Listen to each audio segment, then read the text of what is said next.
오늘 이 아침에 우리에게 주시는 말씀은 요한삼서 1장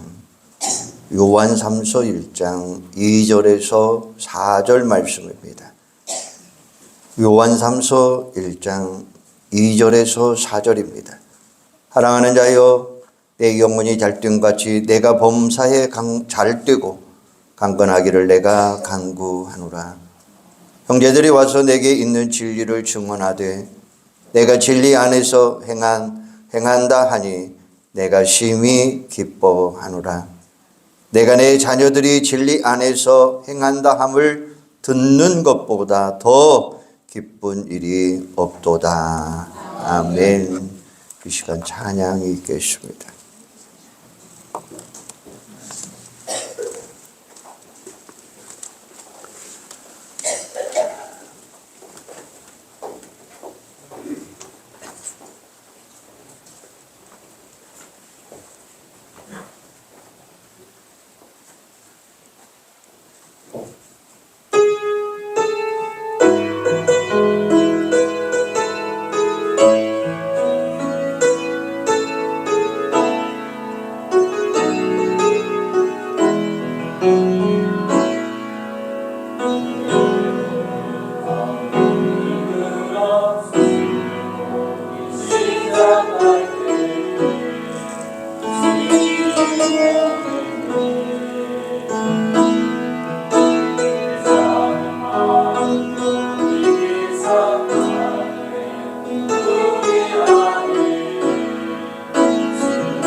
아멘. 감사합니다.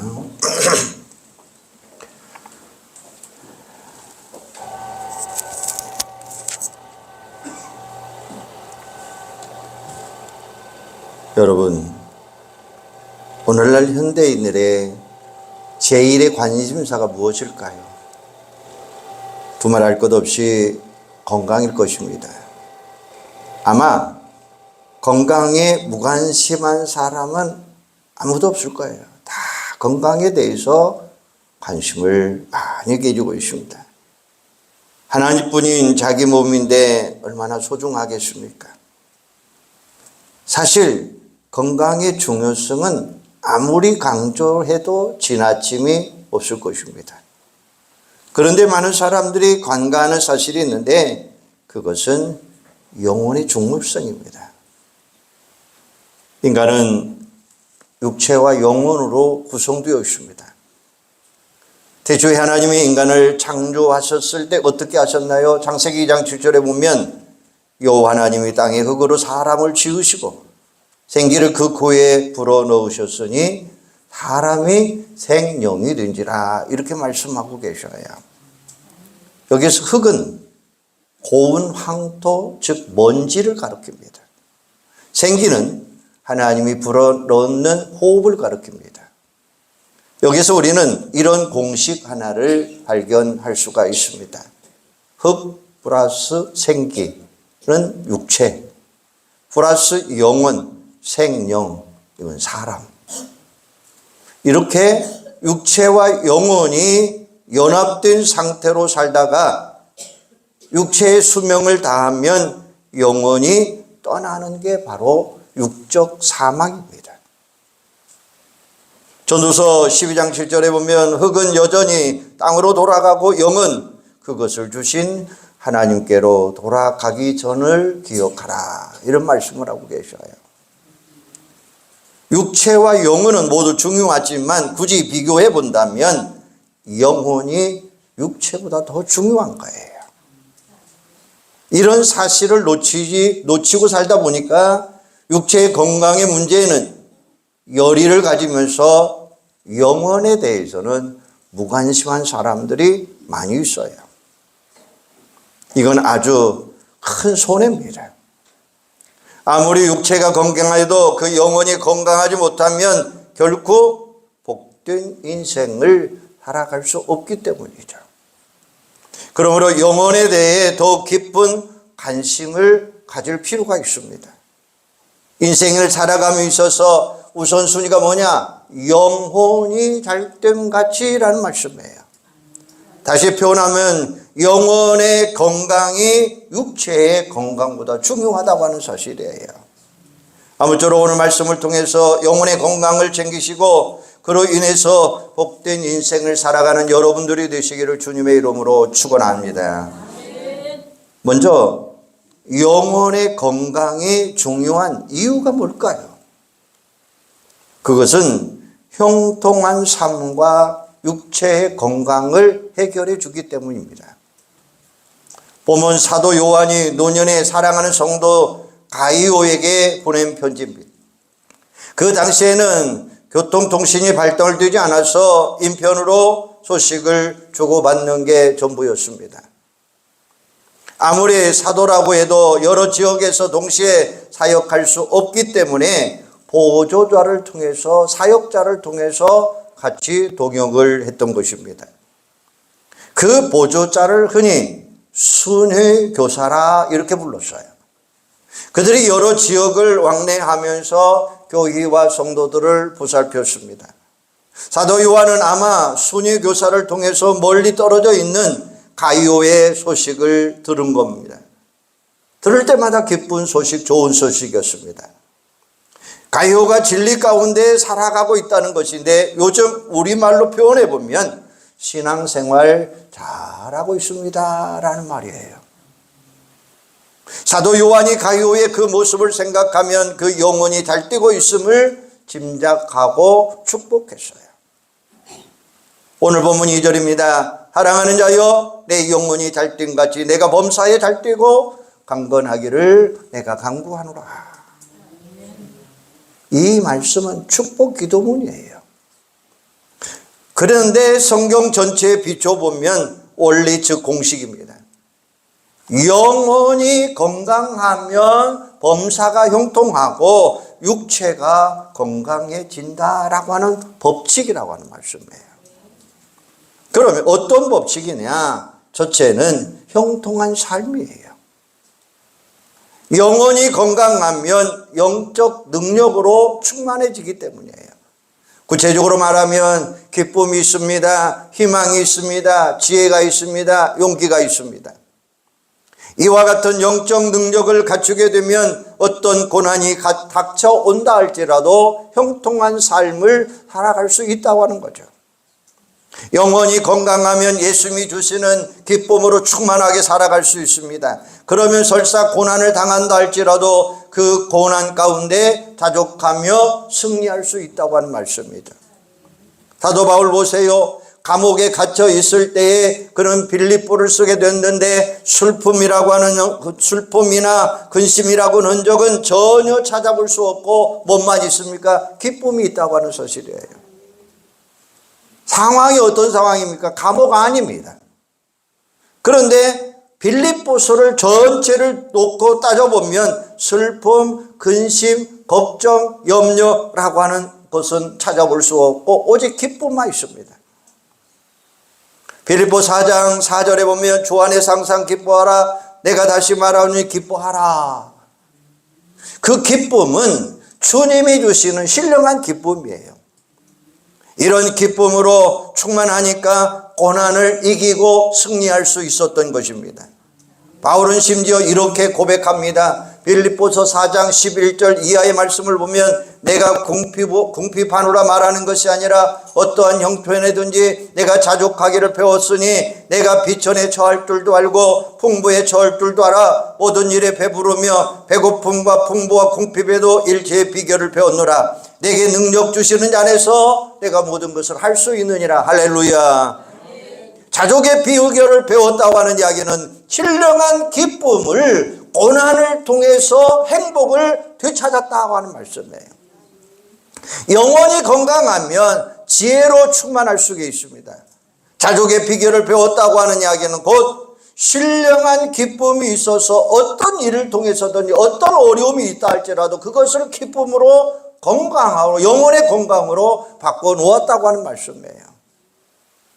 여러분, 우리가 살아가는 인생길에는 숱한 고난이 너무나 많이 있습니다. 그래서 항상 이래야 하나 저래야 하나 망설이고 방황하고 실패할 때가 많이 있다는 것입니다. 그때 지혜가 필요하죠. 지혜라고 하는 이야기는 분별력 혹은 판단력입니다. 세상에 지혜나 지식이나 경험이 못 미치는 경우라도 지혜가 있으면 인생의 바른 길을 찾아갈 수 있는 것입니다. 성경은 얼마나 지혜가 중요한가를 우리에게 누누이 강조하고 있습니다. 잠언 16장 16절에 보면 지혜를 얻는 것이 금을 얻는 것보다 낫고 명철을 얻는 것이 은을 얻는 것보다 더욱 나으리라 이렇게 말씀하고 있어요. 지혜가 금보다 은보다 더 귀하다고 하는 말씀입니다. 그만큼 인생을 승리케 하는 요인이 바로 지혜다라고 말할 수 있습니다. 지혜하면 떠오르는 인물이 누굽니까? 솔로몬 왕이잖아요. 그는 다윗을 이어 왕이 되자마자 기브온 산당에 올라가서 일천번제를 드립니다. 그때 하나님이 무엇을 줄까요? 라고 물었습니다. 그때 솔로몬이 지혜를 구합니다. 하나님은 가장 탁월한 자에게 지혜를 주셨고 더 나아가 직접 구하지 않는 부귀영화까지도 솔로몬 왕에게 주시잖아요. 그는 그 지혜로 백성들을 잘 다스림으로 인해서 이스라엘의 전성기를 이루는 모습을 우리는 성경을 통해서 발견할 수 있습니다. 그리고 영혼이 건강하면 용기가 있다고 하는 사실이에요. 험한 세상 산으로 가면 두렵고 떨리는 일들이 얼마나 많이 있는지 몰라요. 그때마다 용기가 있으면 언제나 능력 있는 승리의 삶을 살아갈 수 있다고 하는 말씀입니다. 참 용기는 예수님으로부터 오는 줄로 믿으시기를 바랍니다. 두려워하는 제자들에게 주신 말씀이 뭡니까? 요한복음 16장 33절에 보면 이것을 너에게 이른 것은 너희로 내 안에서 평안을 누리게 함이라. 세상에서는 너희가 환난을 당하나 담대하라. 내가 세상을 이기었노라 라고 말씀하잖아요. 십자가에서 죽으셨다가 부활하신 주님, 바로 그 주님은 승리자가 되신 주님 아니십니까? 그분은 우리를 위해 승리를 확인해 주셨습니다.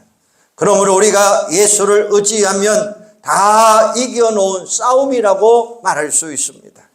당연히 용기가 생기게 됩니다. 여러분, 이와 같은 영적 능력으로 충만하면 인생의 삶은 넉넉한 승리의 삶을 살아가게 될 줄로 믿습니다.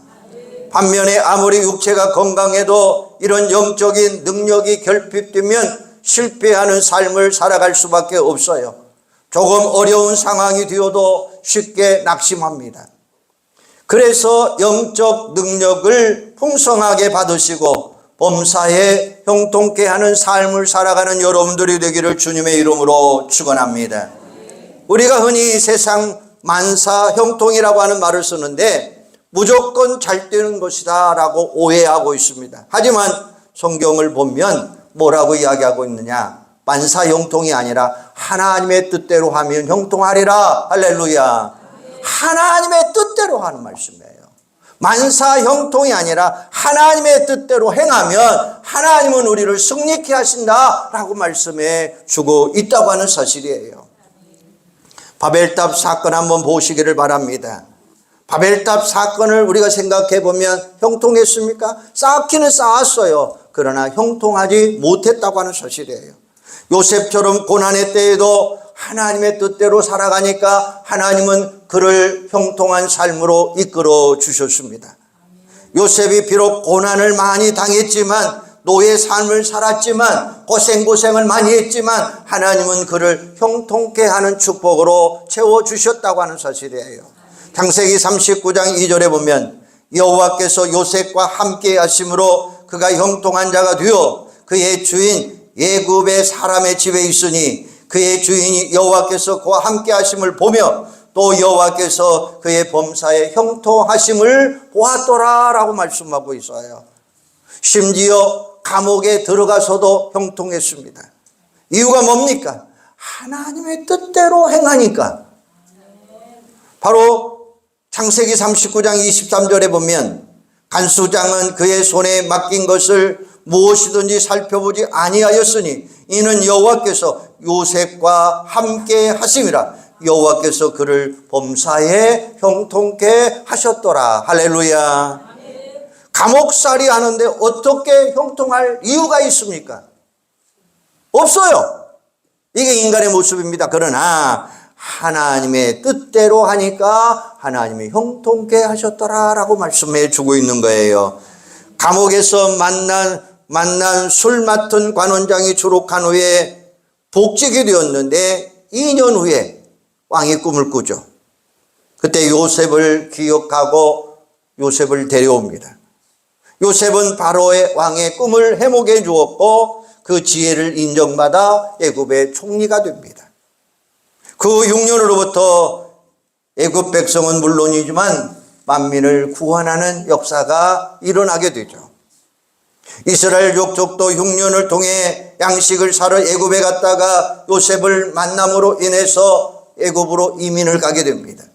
애굽에서 그 민족을 이루었고 후일에 출애굽함으로 인해서 가나안 땅으로 돌아가 이스라엘 신정국가를 세우는 것이 하나님의 뜻이었다라는 말씀이에요.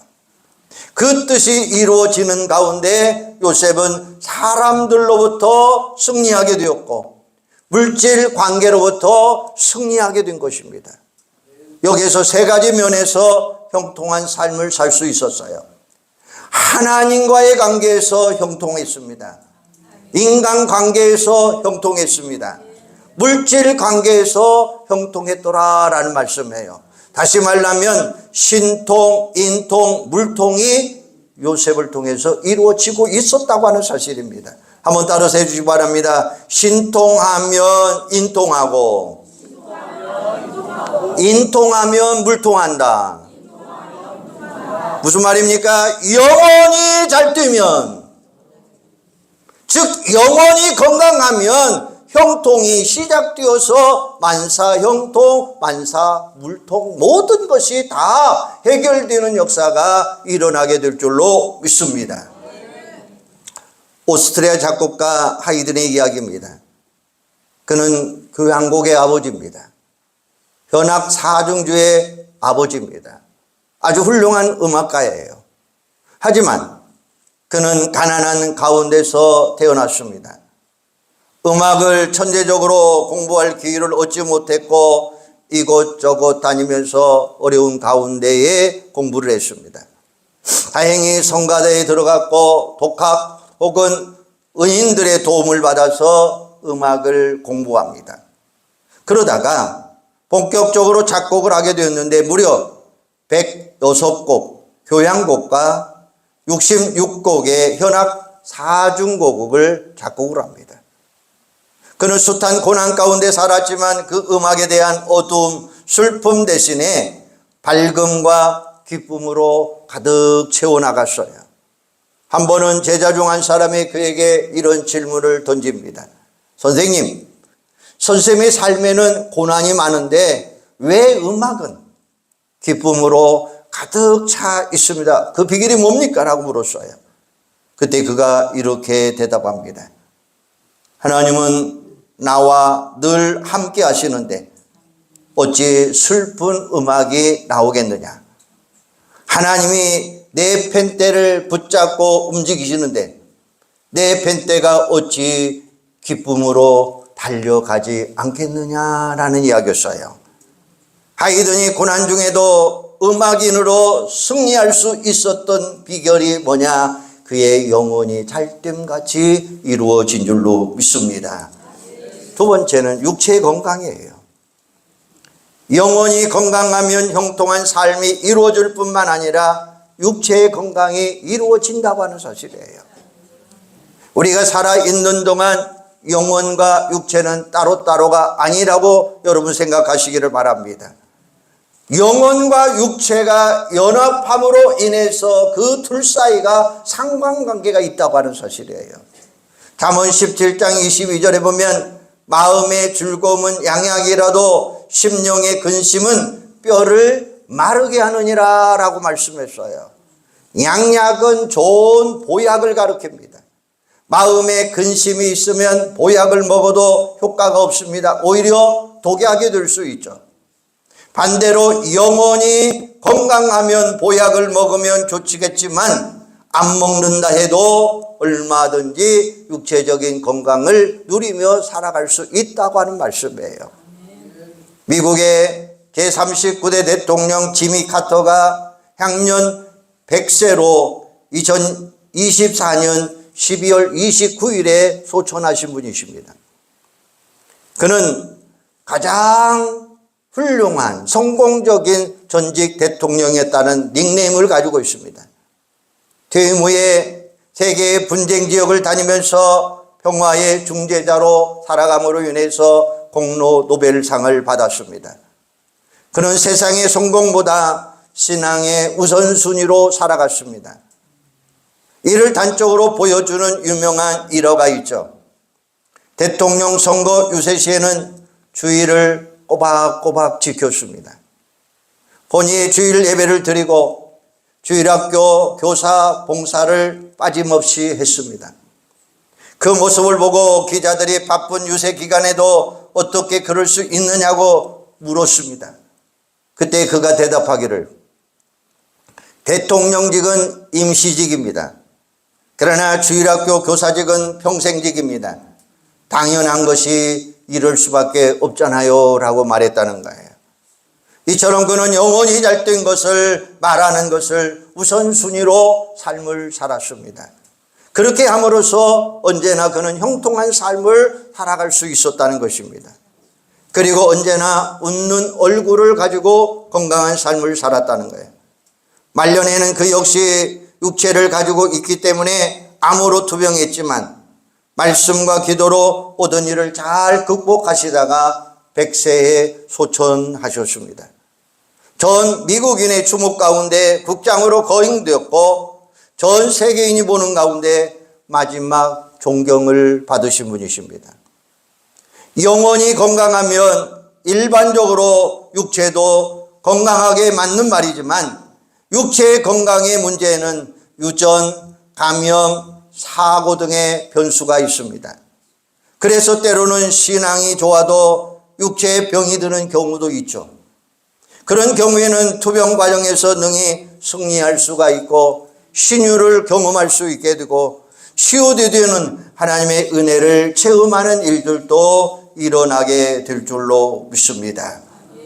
미국의 부흥사였던 무디 목사님은 이런 고백을 했습니다. 나는 중풍병 성도 방에서 천국을 보았습니다. 어차피 우리는 육체로 생로병사의 과정을 겪을 수밖에 없습니다. 육체의 건강은 언제라도 잃어버릴 수 있지만 하지만 영혼 건강은 언제나 유지하며 살아가야 됩니다 라고 말했다는 거예요. 그래서 고린도서 4장 16절에 보면 그러므로 우리가 낙심하지 아니하노니 우리의 겉사람은 낡아지나 우리의 속사람은 날로 날로 새로워지느니라 라고 말씀해 주고 있습니다. 이처럼 영혼이 건강할 수 있기에 육체의 질병에 있어서도 천국 평안을 누릴 수 있고 설사 죽음을 맞이한다 할지라도 천국 들어갈 수 있으니 행복하다라는 말씀이에요. 아무쪼록 영혼 건강을 잘 챙기셔서 범사에 형통한 삶을 살아가시고 육체도 건강한 삶을 살아가는 여러분들이 되기를 주님의 이름으로 축원합니다. 그러면 이제 영혼 건강을 증진시키는 비결이 뭘까요? 그것은 다름이 아닙니다. 말씀, 기도, 그리고 찬양입니다. 이게 우리의 삶이 되어야 돼요. 모든 인간은 죄인입니다. 비유하면 그 영혼이 죄의 바이러스로 자라가고 있다는 거예요. 그러므로 제일 먼저 십자가 대속의 복음을 믿음으로 그 영혼이 깨끗함을 받으시기를 바랍니다. 요한일서 1장 7절에 보면 그 아들 예수의 피가 우리의 모든 죄에서 깨끗하게 하실 것이요 라고 말씀했습니다. 그 다음에 마태복음 4장 4절에 보면 예수께서 대답하여 이르시되 기록되었으되 사람이 떡으로만 살 것이 아니요 하나님의 입으로 나오는 모든 말씀으로 살 것이니라 라고 말씀했습니다. 베드로전서 2장 3절에 보면 순전하고 신령한 젖을 사모하라 라는 말씀이에요. 바로 영혼의 말씀을 사모하며 살아가라고 하는 사실이에요. 말씀 먹고 산다고 하는 이야기는 읽고 듣고 묵상하며 하나님의 뜻을 발견하는 거예요. 그 영혼의 실천을 행하면서 살아가야 된다라고 하는 사실이에요. 그런데 어떤 성도가 그러더라고요. 말씀을 계속 듣는데 읽는데 왜 금방금방 잃어버려요? 라고 이야기합니다. 왜 그것은 소용이 없잖아요? 라고 이야기합니다. 여러분, 이 질문 앞에 뭐라고 이야기하면 될까요? 여러분, 음식을 여러분 먹잖아요. 여러분 드시잖아요. 여러분 음식을 계속 먹으면 배가 뽕뽕하게 올라오죠. 그럼 그 음식을 먹는 것이 어떻게 됩니까? 그냥 항상 뽕뽕하게 올라와 있습니까? 어떻게 돼요? 꺼져요, 안 꺼져요? 사라지잖아요. 말씀도 마찬가지예요. 먹어요. 들어요. 그러면 어떻게 될까요? 잃어버려요. 여러분들이 잘 잃어버려야 목사도 설교하죠. 그런데 들음으로 인해서 뭐가 있습니까? 말씀이 생각날 수 있고 말씀이 깨달을 수 있고 말씀을 느끼며 살아갈 수 있다고 하는 사실이에요. 바로 영양실조 걸리면 안 되지만 우리는 말씀을 듣고 읽고 행함으로 인해서 우리의 삶이 날마다 새로워지는 그 말씀이 되시기를 바랍니다. 말씀이 에너지가 되시기를 바랍니다. 말씀이 활동력이 있는 삶의 역사가 일어나시기를 바랍니다. 우리는 열심히 먹고 듣고 행하는 자가 되어야 될 줄로 믿습니다. 바로 거기에는 우리가 음식을 계속 먹으면 먹을수록 활기가 있고 생동감이 있고 힘이 있고 바로 모든 것을 이룰 수 있는 활기가 있잖아요. 에너지가 있잖아요. 우리도 마찬가지입니다. 그 말씀 하나하나로 채워갈 때에 잃어버리지만 그 말씀을 듣고 읽고 묵상함으로 인해서 그 말씀에 영향력이 있는 강권력이 있는 생동감이 있는 활력이 있는 여러분의 말씀이 되기를 주님의 이름으로 축원합니다. 예를 들면 나트륨은 권장량을 초과하면 좋지 않잖아요. 그러나 영혼을 위해서는 다다익선입니다. 예수님께서 우리에게 제시하시는 일일 권장약이 있어요. 예수님은 몰려드는 무리에게 말씀을 전하시고 각종 사역을 감당하며 바쁜 일상을 보내셨어요. 그러나 그가 행한 일이 뭡니까? 밤낮으로 하나님께 못하는 삶을 사셨어요? 기도하는 삶을 사셨더라 라고 말씀해 주고 있다고 하는 사실이에요. 하나님의 아들이신 그분이 그렇게 하셨는데 연약한 우리들이 소홀히 하면 어찌할 수 있겠습니까? 우리 승리할 수 없어요. 우리 영혼에 필요한 양분을 얻기 위해서 하루에 30분 이상은 말씀에 귀를 기울이며 말씀 가운데 행하는 여러분들이 되기를 바랍니다. 말씀만이 아니라 기도하는 데 녹여져야 된다고 하는 사실이에요. 그리고 찬송하는 데 열심을 다해야 될 줄로 믿습니다. 찬송은 말씀과 기도의 종합편입니다. 곡조 있는 말씀이고 곡조 있는 기도라고 하는 사실이에요. 많은 사람들이 바쁘다고 하는 핑계 때문에 모든 것을 잃어버립니다. 아무리 바빠도 육체의 건강을 위해서 여러분 밥 먹는 거 잃어버리지 않잖아요. 우리 영혼을 위해서는 밥 먹는 것 행하듯이 기도하는 일, 찬송하는 일, 그 다음에 말씀 보는 일에 최선을 다하는 여러분들이 되기를 소망합니다. 사랑하는 여러분, 우리 영혼의 건강 상태는 어떻습니까? 여러분의 건강 상태, 육체적 건강 상태를 말하는 것이 아니라 영혼의 건강 상태예요. 여러분의 영혼의 건강 상태는 잘 되고 있습니까? 아니면 바쁘다는 핑계 때문에 영혼의 건강 상태는 빵점입니까? 여러분의 모습은 어떤 모습인가? 나의 건강 상태는 어떤 건강인가를 다시 한번 생각해 보시기를 바랍니다. 여러분의 영혼의 건강이 얼마나 소중한가를 분명히 아시기를 바랍니다.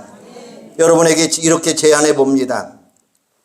우리가 육체의 건강에 관심을 갖고 노력하는 것 10분의 1만 영혼 건강을 위해서 한번 투자해 보시기를 바랍니다. 날마다 하나님께 나아가 영혼의 건강을 얻으시기를 축복합니다. 회개하고 말씀을 사모하시고 기도와 찬송을 하면서 살아계신 하나님을 체험하시기를 바랍니다. 그러면 하나님이 우리의 영혼에 새 힘을 부어주실 줄로 믿습니다. 이사야 40장 31절에 보면 오직 여호와를 앙망하는 자는 새 힘을 얻으리니 독수리 날개치며 올라감 같을 것이요 다름질하여도 곤비하지 아니하겠고 걸어가도 피곤하지 아니하리로다 라고 말씀했어요. 오늘 본문 2절 말씀 같이 한번 읽도록 하겠습니다. 오늘 본문 2절입니다. 같이 한번 읽습니다. 시작. 사랑하는 자여 내 영혼이 잘됨같이 내가 범사에 잘되고 강건하기를 내가 간구하노라. 아멘. 자, 이 구절을 뒤집어 봅시다. 이 구절을 뒤집어 보자는 거예요. 뭡니까? 영혼이 잘못되면 무슨 일이 있습니까? 영혼이 잘못되면 건강은 어떤다고요? 건강하지 못하고 내가 범사에 잘되고 뒤집으면 범사가 잘못되고 강건하지 못한다 이 말이에요. 얼마나 무서운 말씀입니까? 신명기 28장에 보면 축복이라고 하는 말과 저주라고 하는 말에 그 장에 기록이 되어 있잖아요. 내 영혼이 잘됨같이 내가 범사가 잘되고 강건하기를 내가 간구하노라. 내 영혼이 잘못되면 영혼이 건강하지 못하고 범사가 잘못되고 강건하지 못하게 되느니라 라고 하는 사실을 두 가지 병행하면서 꼭 기억하시기를 바랍니다. 여러분, 영혼이 잘됨같이 범사가 형통한 삶을 사시고 육체가 건강함으로 인해서 승리하는 인생을 살아가는 여러분들이 되기를 소망합니다. 우리 우리 옆 사람에게 이렇게 한번 꼭 고백해 보시기 바랍니다. 영혼 건강하셔서 모든 일이 형통하기를 바랍니다. 한번 큰 소리로 옆에 우리에게 고백해 주시기를 바랍니다. 할렐루야. 육체도 건강하지만 우리 영혼이 큰 영혼이 정말로 강건케 되는 그런 축복의 역사가 우리 성도들에게 꼭 일어나시기를 주님의 이름으로 축원합니다. 기도하겠습니다. 하나님, 은혜와 사랑 감사합니다. 아무리 바빠도 육체의 건강을 위해서 우리가 밥을 먹잖아요.